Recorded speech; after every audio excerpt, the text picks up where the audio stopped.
Assalamualaikum warahmatullahi wabarakatuh. Perkenalkan, saya THC Calon Guru Pemuda Angkatan 9. Pada kesempatan ini saya akan memaparkan aksi nyata modul 1.4 diseminasi budaya positif dan keyakinan kelas. Assalamualaikum warahmatullahi wabarakatuh. Waalaikumsalam warahmatullahi wabarakatuh. Yang terhormat Bapak Kepala Sekolah SDN Sumberpun 1, yang saya hormati Bapak Ibu Guru SDN Sumberpun 1. Puji syukur marilah senantiasa kita panjatkan kehadiran Allah Subhanahu wa taala atas limpahan rahmat taufik serta hidayahnya, sehingga pada hari ini kita bisa berkumpul untuk diseminasi penerapan budaya positif di sekolah kita ini. Bapak Ibu yang saya hormati, penerapan budaya positif ini merupakan salah satu tugas dari calon guru penggerak pada modul 1.4. Pengajar praktis saya adalah Bu Yuyun Sri Wahyuni dengan fasilitatornya adalah Bu Dewi Kureisin. Pada kesempatan ini saya bukan memberikan materi ya, tapi kita sharing bersama tentang penerapan budaya positif. Sebelum kita mulai, kira-kira Bapak Ibu semua ini setuju atau tidak? Yang pertama, pemberian hukuman dapat mendisiplinkan siswa. Setuju atau tidak Bapak Ibu? Setuju. Angkat tangan. Tunjuk jari. Setuju. Setuju. Bagi tahu. Pak Borat dan Bu Sofi. Yang lain?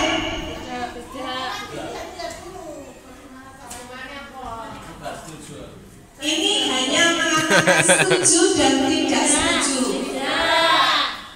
Yang tidak siapa? Saya. Oke, yang setuju dua, yang tidak 4. Kemudian yang kedua, pemberian hadiah meningkatkan prestasi siswa. Kita benar nih sih. Pemberian hadiah meningkatkan prestasi siswa. Setuju atau tidak? Setuju. Yang setuju siapa? Setuju. Iya. Yang tidak? Setuju enggak Mas Yudi? Setuju. Oke, semua setuju. Yang ketiga, seorang guru harus mampu memberikan solusi terhadap kesalahan siswa. Setuju atau tidak? Setuju. Setuju. Yang keempat, guru berperan sebagai teman bagi siswa. Setuju. Setuju semua? Setuju.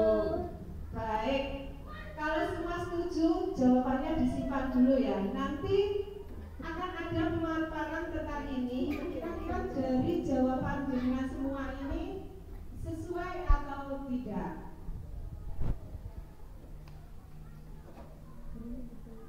Pada kesempatan ini, yang akan kita pelajari adalah perubahan paradigma belajar.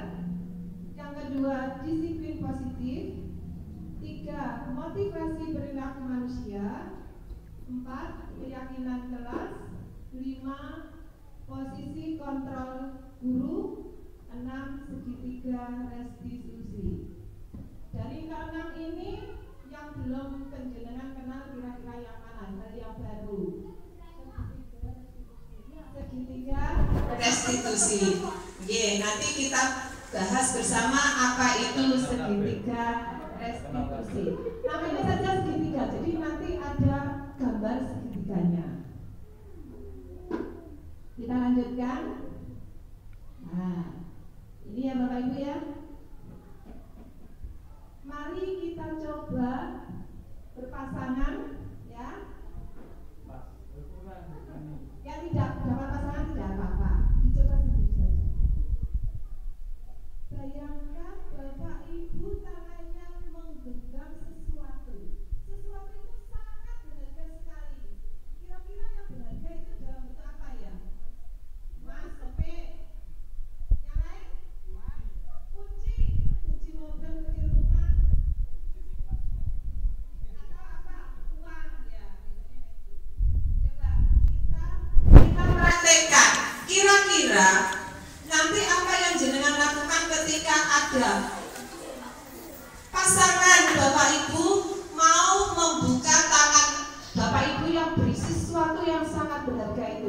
Monggo kita coba dulu.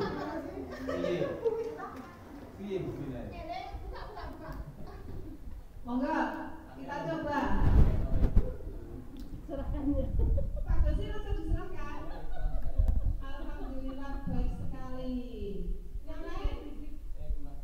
Yang lain misalnya Bu Nita dengan Bu Nina. Bu Nina punya sesuatu yang sangat berharga digenggam. Nah, Bu Nita mau royoknya, kira-kira genggaman tangan Bu Nina ini semakin kuat atau langsung diberikan? Pakai nama dok? Semuanya memberikan. Oh tidak berbeda. Ini ya, banyak sekali alasan-alasan yang bisa dikemukakan oleh seseorang ketika dia menggenggam sesuatu di tangannya itu. Mungkin ada yang langsung diberikan karena rayuan, karena ada sesuatu orangnya lumat atau apa langsung diberikan. Tapi mayoritas semakin seseorang itu berusaha untuk membuka kepala tangannya, biasanya seseorang itu berusaha untuk lebih kuat menggenggamnya. Nah, ketika melepaskannya itu ada beberapa faktornya penyebab itu ya. Ini yang memegang kontrol untuk membuka tangan itu bukan dari orang lain, tetapi dari diri kita sendiri. Jadi kita sendiri ini yang memegang kontrol atas kepalan tangan kita. Apakah kita membuka atau menutup kepalan tangan kita itu tergantung pada diri kita masing-masing sesuai dengan kebutuhan dasar kita saat itu.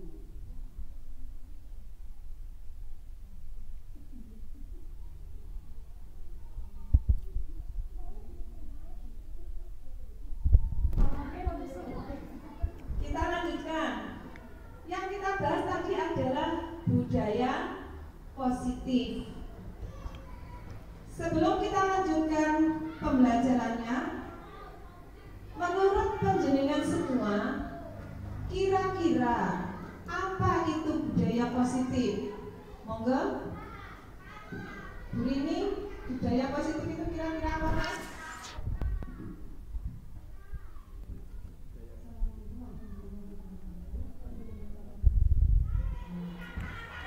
Menurut saya, budaya positif adalah budaya yang harus dikembangkan dan berkelanjutan karena akan membawa dampak positif bagi semua orang, baik itu diri kita, anak didik kita, maupun instansi. Dan demikian dari saya. Assalamualaikum warahmatullahi wabarakatuh. Terima kasih. Jadi menurut Bu Rini tadi, budaya positif itu sesuatu yang baik yang bisa kita terapkan di mana saja, terutama di lingkungan sekolah. Ya. Jadi budaya positif itu nilai-nilai dari kebiasaan-kebiasaan di sekolah yang berpihak pada peserta didik agar mereka dapat berkembang menjadi pribadi yang kritis, penuh hormat dan bertanggung jawab. Itu ya pengertian dari budaya positif. Kira-kira hal apa yang akan kita terapkan di sekolah? Hal positif apa yang dapat kita kembangkan di sekolah ini? Bisa tentang kejujuran siswa, Sopan santun. sopan santun. Yang lain monggo. Sopan santun ganggu sama terus Buang sampah. kebiasaan sehari-hari, gemar memberi. Nah, ya, semuanya itu merupakan hal-hal yang positif yang bisa kita kembangkan di sekolah.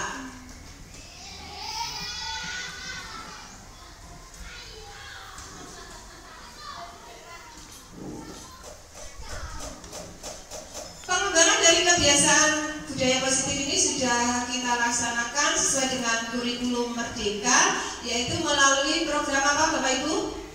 Adanya apa? Profil Pelajar Pancasila. Ada berapa dimensi di sana? 6 dimensi.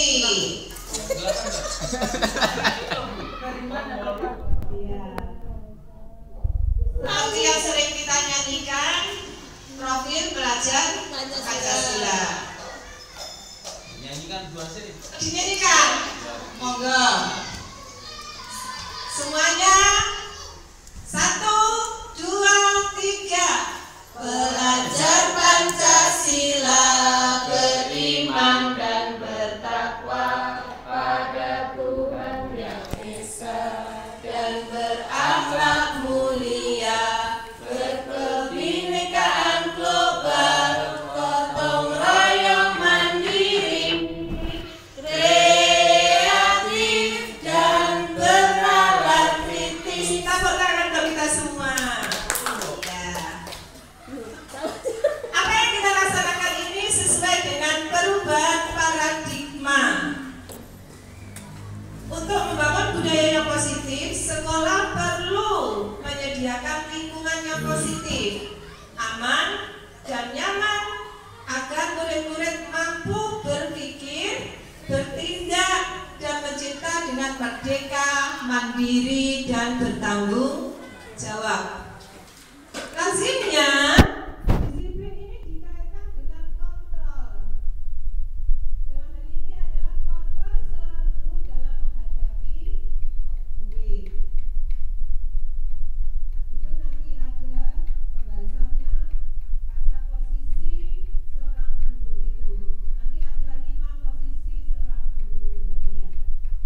Menurut Ki Hajar Dewantara, pendidikan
Berarti anak itu memiliki apa?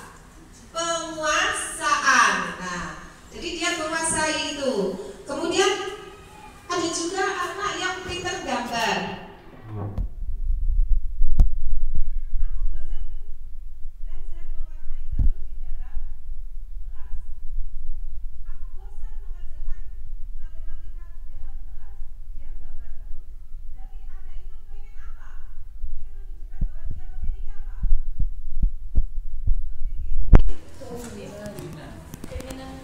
Keinginannya lain atau dia ingin bebas berekspresi.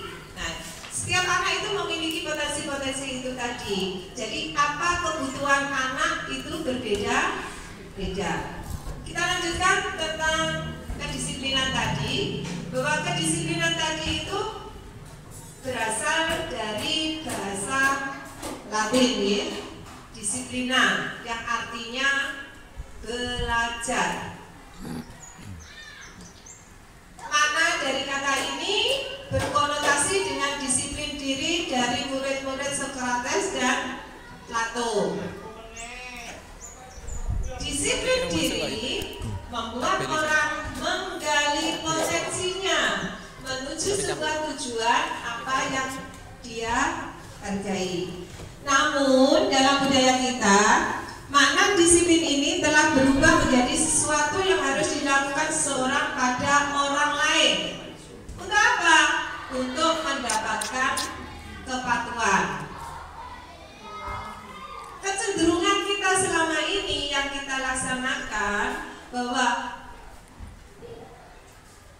menghubungkan kata disiplin ini dengan ketidaknyamanan, bukan berasal dari apa yang kita hargai atau pencapaian suatu tujuan mulia. Kita sering mendisiplinkan murid itu biasanya dengan apa, Bapak Ibu semua? Dengan memberikan apa? Kalau murid melakukan kesalahan, biasanya kita mendisiplinkannya dengan apa? Memberikan apa? Teguran, hukuman. Nah, itu hal-hal seperti itu harus kita perhatikan ini tadi. Teori motivasi perilaku manusia. Nah, untuk menghindari ketidaknyamanan atau hukuman, apa yang akan terjadi apabila saya tidak melakukannya? Nah, itu artinya apa? Dia ada motivasi eksternal, motivasi dari luar dirinya. Seperti tadi, memberikan penghargaan. Yang dengan katakan bahwa memberikan penghargaan setuju. Nah, ini tadi untuk mendapatkan imbalan dari orang lain atau institusi, apa yang akan saya dapatkan apabila saya melakukannya. Jadi anak-anak itu melakukan sesuatu karena ingin mendapatkan penghargaan, ingin mendapatkan hadiah, ingin mendapatkan imbalan. Lalu bagaimana kalau dia tidak dapat hadiah, tidak mendapatkan penghargaan? Artinya apa? Dia mungkin tidak mau melakukan hal itu karena adanya motivasi eksternal. Yang ketiga, untuk menghargai diri sendiri. Saya akan menjadi orang yang seperti apa bila saya melakukannya. Nah, ini merupakan motivasi internal. Motivasi yang berasal dari dalam diri kita sendiri. Ini merupakan tujuan dari adanya disiplin positif.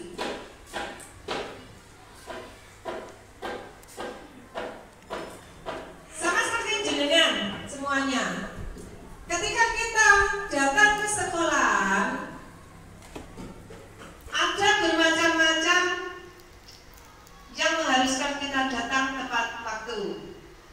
Kadang karena itu sudah merupakan aturan. Kadang kalau itu sudah merupakan tanggung jawab kita. Saya tidak ingin terlambat karena saya merupakan contoh dari anak-anak. Itu merupakan motivasi Internal atau eksternal? Internal. Internal dari diri kita sendiri. Jadi artinya apa? Kedisiplinan itu bukan atas perintah orang lain, tetapi atas kemauan dari kita sendiri. Orang lain tidak bisa mengubah kita, yang bisa mengubah kita adalah diri sendiri. Salah satu hal yang bisa kita laksanakan untuk melakukan disiplin yang positif, salah satunya adalah membuat keyakinan kelas. Menurut Bapak Ibu, keyakinan kelas ini sama tidak dengan peraturan kelas? Tidak. Kenapa kok tidak sama, Bu Mina?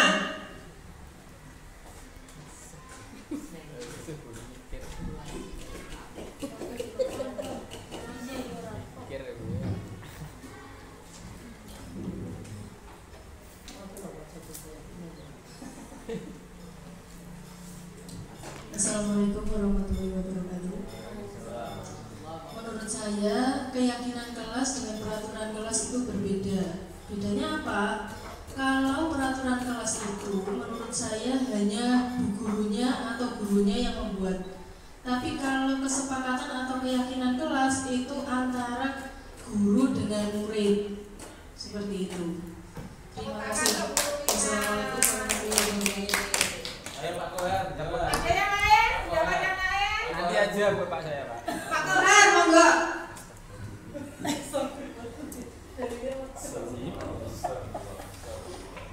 Assalamualaikum warahmatullahi wabarakatuh. Jadi kalau menurut saya keyakinan kelas dan peraturan kelas adalah sama seperti Bu Mina. Sudah saya akhiri. Wassalamualaikum warahmatullahi wabarakatuh.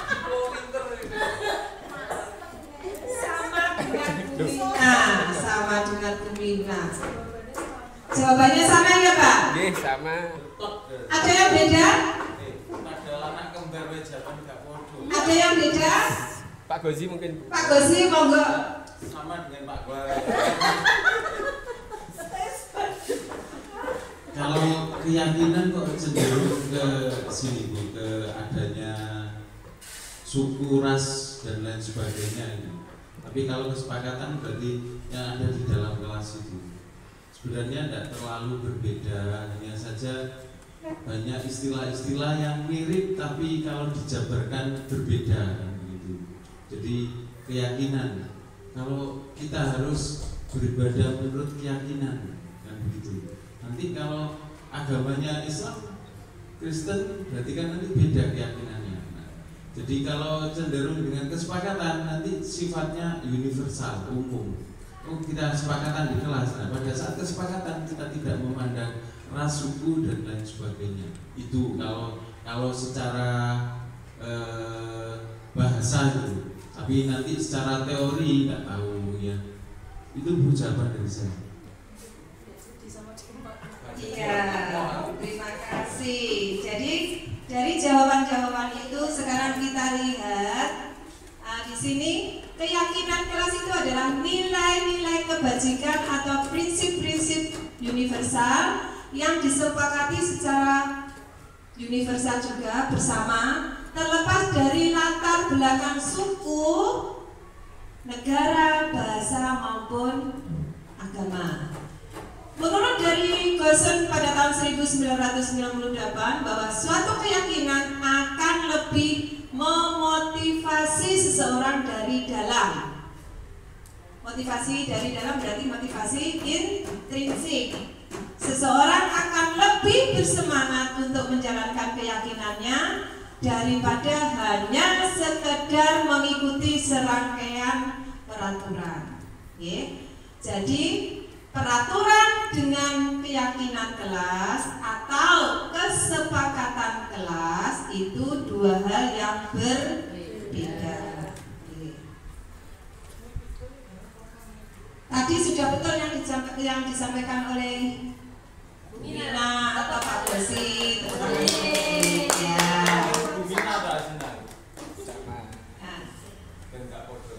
Supaya kelas kita ini memiliki hal-hal hal positif, maka perlu kita bentuk yang namanya keyakinan kelas. Jadi kalau selama ini masih kita tertulis peraturan kelas, mulai besok atau kapan bisa diganti dengan keyakinan kelas atau kesepakatan kelas. Jadi keyakinan dan kesepakatan ini sama. Yang berbeda adalah kesepakatan dengan peraturan atau kesepakatan keyakinan dengan peraturan. Ya. Keyakinan kelas ini bersifat abstrak daripada peraturan yang lebih rinci dan konkret. Kemudian yang kedua, keyakinan kelas itu berupa pernyataan-pernyataan yang universal. Yang ketiga, pernyataan keyakinan kelas senantiasa dibuat dalam bentuk positif. Jadi, kalau jenengan bersami di peraturan itu kan ada kata dilarang, tidak boleh. Nah, untuk membuat keyakinan kelas, kata-kata dilarang, tidak boleh itu tidak digunakan. Yang kita gunakan adalah kata-kata yang positif. Walaupun nanti artinya sama, tapi kita balik supaya menjadi kalimat yang positif. Tidak boleh, misalnya apa? Tidak boleh datang, misalnya tidak boleh datang terlambat. Ada kata tidak boleh, kita ganti dengan Saya akan datang tepat waktu. nah, ya betul. Jadi datang tepat waktu. Dua kata tadi, tidak boleh datang terlambat dengan datang tepat waktu, artinya sama. Tetapi untuk keyakinan kelas, kita harus menggunakan kalimat-kalimat yang positif.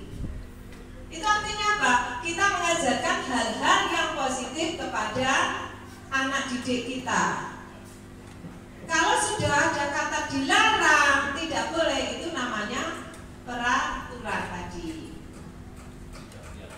Ya, kemudian keyakinan kelas ini hendaknya tidak terlalu banyak sehingga mudah diingat dan dipahami. Selama ini kita membuat peraturan kelas itu kan mulai dari atas sampai bawah, kadang ada sampai 20 atau berapa ya.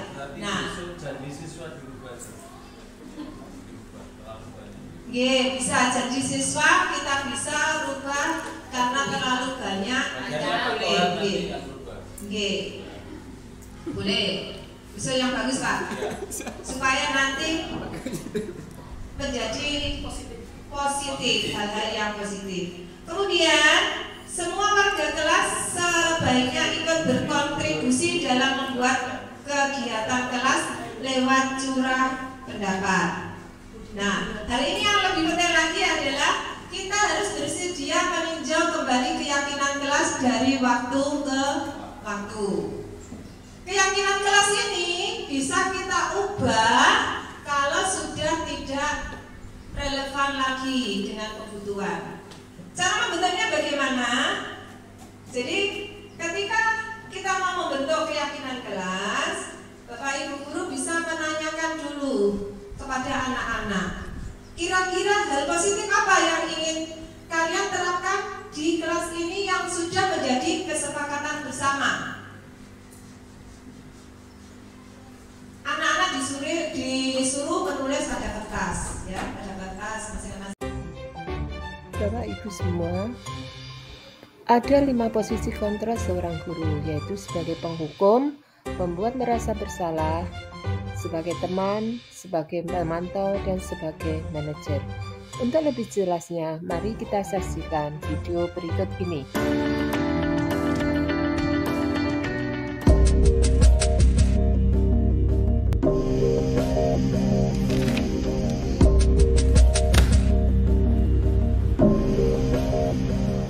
Naren!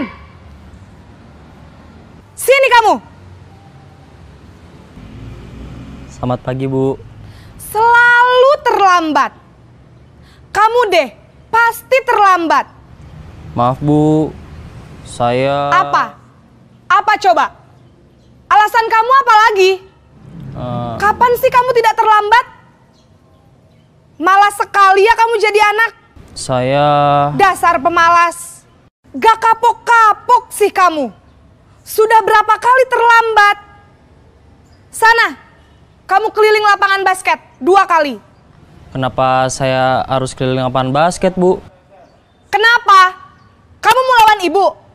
Berani-beraninya jawab. Sudah terlambat, masih berani jawab pula. Sekarang, keliling lapangan basket 5 kali sekalian. Biar kapok. Cepat, pergi sana ke lapangan basket.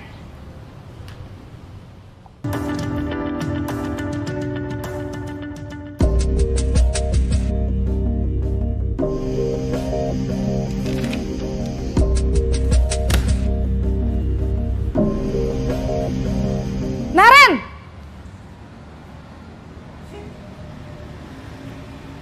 Selamat pagi, Bu. Naren.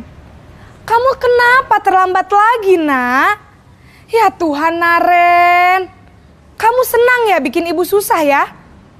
Kalau kamu terlambat lagi, nanti ibu yang ditegur bapak kepala sekolah, Nak. Disangka ibu tidak bisa membina kamu. Duh, gimana ini? Maaf, Bu. Duh, Gusti Naren. Kamu suka ya kalau ibu ditegur bapak kepala sekolah? Terus, sekarang ibu harus tulis apa ini di buku absen? Ini kamu sudah sering terlambat loh. Ibu harus apa coba? Maaf, Bu. Maaf sekali. Ya sudah, lain kali jangan bikin ibu susah lagi ya, Nak ya. Ibu tidak akan kuat lagi kalau kamu begini terus. Bisa jantungan kalau ibu ditegur bapak kepala sekolah. Sana cepat ke kelas. Maaf ya, Bu. Maaf sekali. Posisi pembuat rasa bersalah berbicara dengan nada tenang.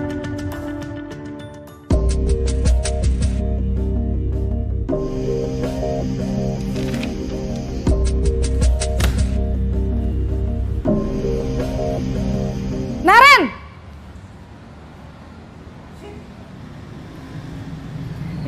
Selamat pagi, Bu. Wah, sudah jam berapa ini, Nak? Terlambat lagi ya, sayang? Iya, Bu. Habis ibu saya lupa bangunkan saya, Bu. Kamu malah menyalahkan ibu kamu. Kamu bukannya anak yang larinya paling kenceng. Kok terlambat sih? Iya, Bu. Saya memang terlambat bangun tadi. Jadi, biarpun saya lari kencang, tetap gak kekejar, Bu. Ya sudah sana. Nanti lain kali larinya lebih kenceng lagi ya. Biar gak terlambat lagi. Bikin seneng ibu. Demi ibu. Bisa kan? Bisa lah, Bu. Ya sudah sana masuk kelas. Ibu beresin urusan absen kamu. Kamu ini ada-ada saja.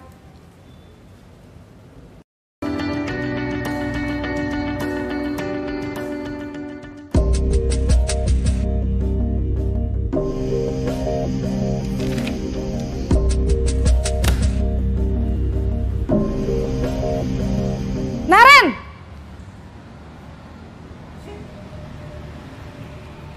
Selamat pagi, Bu. Naren, apa peraturan sekolah kita tentang jam berapa kita harus masuk sekolah, Nak? Kita harus di sekolah jam 7, Bu. Iya, betul. Sekarang sudah jam 7.20. Naren sudah tahu konsekuensinya jika terlambat hadir. Paham, Bu. Saya harus tinggal kelas pas jam istirahat selama 20 menit. Iya, benar. Konsekuensinya demikian. Jadi nanti jam 9.30 pas istirahat, kamu harus tinggal di kelas, kerjakan tugas tambahan untuk ketertinggalan kamu, ya? Baik, Bu.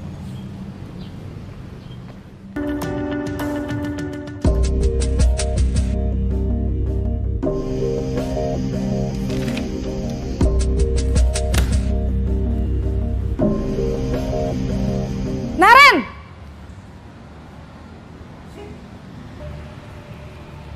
Selamat pagi, Bu. Selamat pagi, Naren. Maaf, Bu. Saya terlambat. Iya, sekolah masuknya jam 7, sekarang sudah jam 7.20. Jadi sekarang bagaimana ini, Naren? Maaf, Bu. Saya lupa setel alarm saya semalam. Baiklah, menurut kamu, keyakinan sekolah yang mana yang perlu kamu tingkatkan?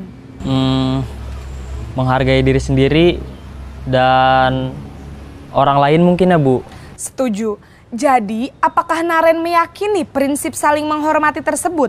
Iya, Bu. Saya meyakininya. Apakah Naren bersedia memperbaiki masalah keterlambatan ini? Bersedia, Bu.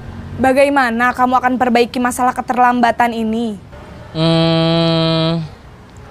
Saya akan coba untuk tidak lupa menyetel alarm saya, Bu.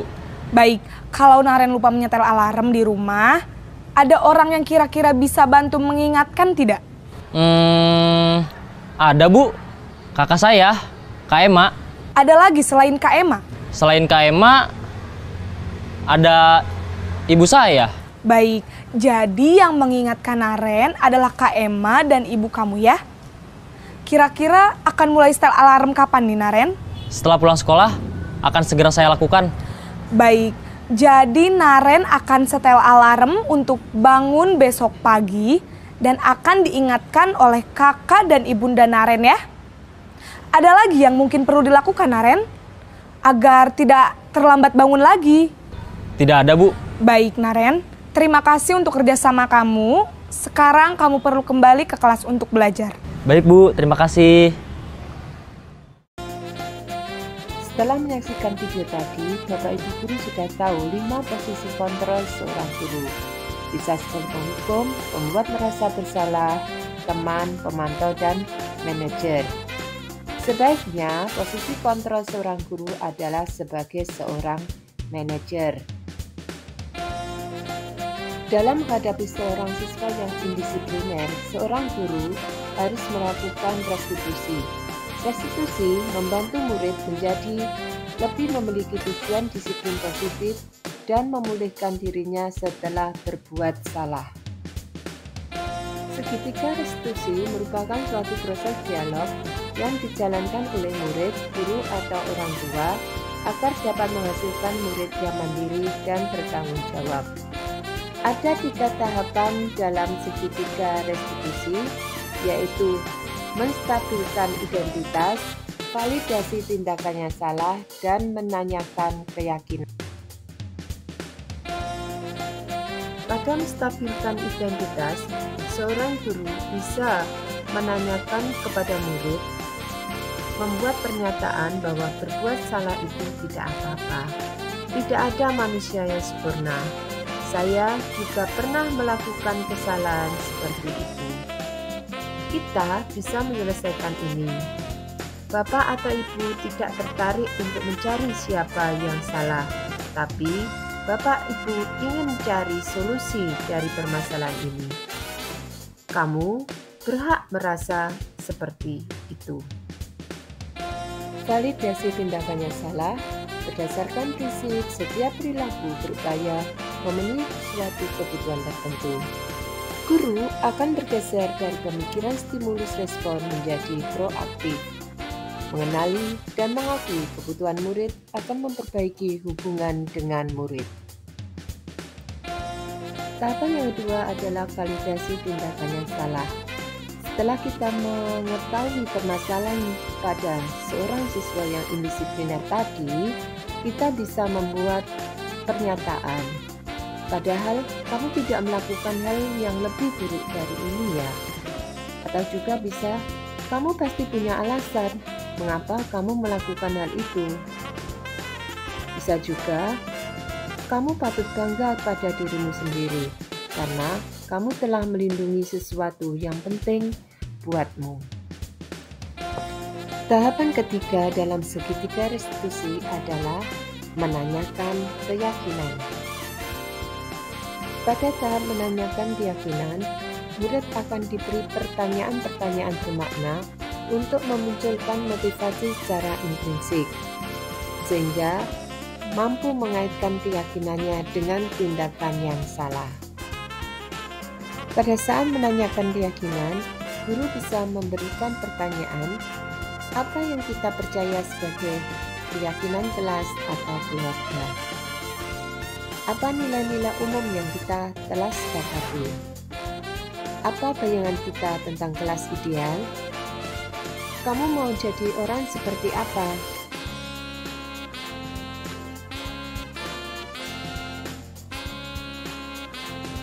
Demikian Bapak Ibu, diseminasi budaya positif yang dapat saya sampaikan. Mungkin ada beberapa patah kata berkaitan dengan kegiatan kita hari ini. Monggo. Terima kasih, pemaparan tadi sudah cukup jelas. Budaya positif di sekolah yaitu nilai-nilai dan kebiasaan-kebiasaan di sekolah yang berpihak pada peserta didik agar mereka dapat berkembang menjadi pribadi yang kritis, penuh hormat, dan bertanggung jawab. Seorang guru dalam menerapkan segitiga restitusi untuk pemecahan masalah harus menempatkan diri pada posisi sebagai seorang manajer. Aspek yang dikembangkan yaitu dengan memberi motivasi intrinsik sehingga penanaman nilai-nilai kebajikan dapat tumbuh dan berkembang menjadi suatu kebiasaan yang positif yang akhirnya dapat terbentuk karakter positif sehingga terbentuklah budaya positif di sekolah. Semoga kita bisa menerapkan budaya positif ini di sekolah demi kemajuan sekolah kita ini.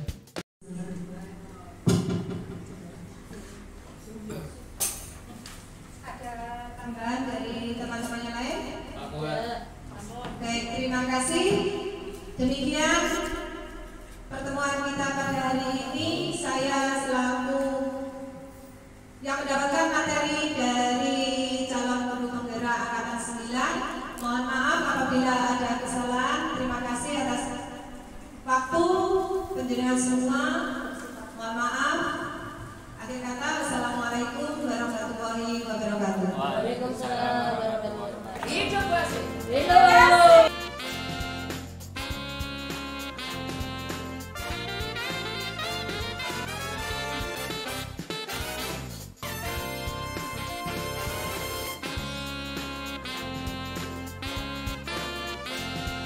Kenapa harus ada keyakinan kelas? Keyakinan kelas merupakan kesepakatan aturan atau norma yang dibuat oleh guru dan siswa bersama-sama untuk menciptakan lingkungan belajar yang kondusif. Peraturan kelas biasanya terbit tanpa persetujuan pihak objek yang harus melaksanakan, sedangkan keyakinan kelas adalah persetujuan-persetujuan yang dibuat bersama antara guru dan murid, selanjutnya akan ditaati bersama.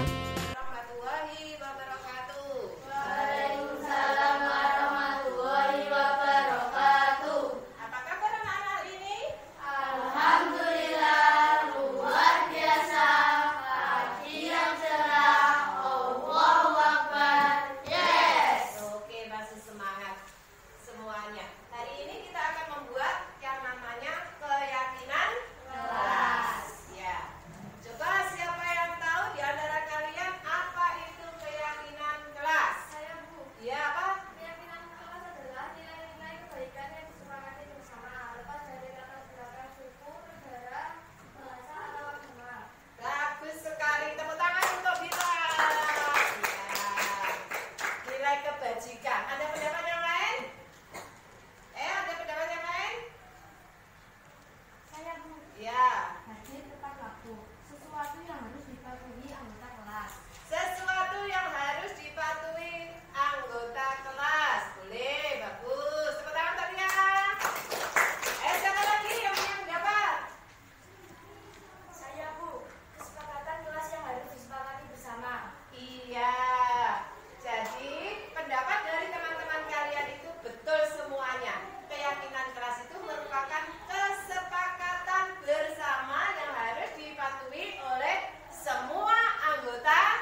Saya Muhammad Rozi SPD, Kepala Sekolah SDN Sumurkung 1. Dengan adanya Bu Triasi SPD sebagai calon guru penggerak, tentunya saya sangat mendukung sekali. Mudah-mudahan ilmu yang didapat dari pelatihan selama jadi guru penggerak besok nantinya bisa diimplementasikan kepada sekolah terkait dengan profil pelajar Pancasila, kurikulum Merdeka, Merdeka Belajar, sehingga kita mengambil bagian dari program dan mendukung program pemerintah, khususnya Kementerian Kemendikbudristek, sehingga pendidikan di negara kita menjadi maju, menjadi lebih baik dari tahun-tahun sebelumnya. Demikian, wassalamualaikum warahmatullahi wabarakatuh. Assalamualaikum warahmatullahi wabarakatuh. Terima kasih atas waktu yang diberikan oleh CGP Angkatan 9, Ibu Triasi SPD. Saya akan memberikan testimoni terhadap praktik baik yang telah diberikan Ibu Triasi. Kami berterima kasih karena telah diberikan wawasan tentang membuat keyakinan kelas agar peserta didik menjadi belajarnya semakin nyaman dan aman dan tidak merasa diperintah karena keyakinan dari kedua belah pihak, bukan hanya guru semata. Hal tersebut menurut saya akan membuat sekolah semakin maju karena keyakinan kelas tersebut menumbuhkan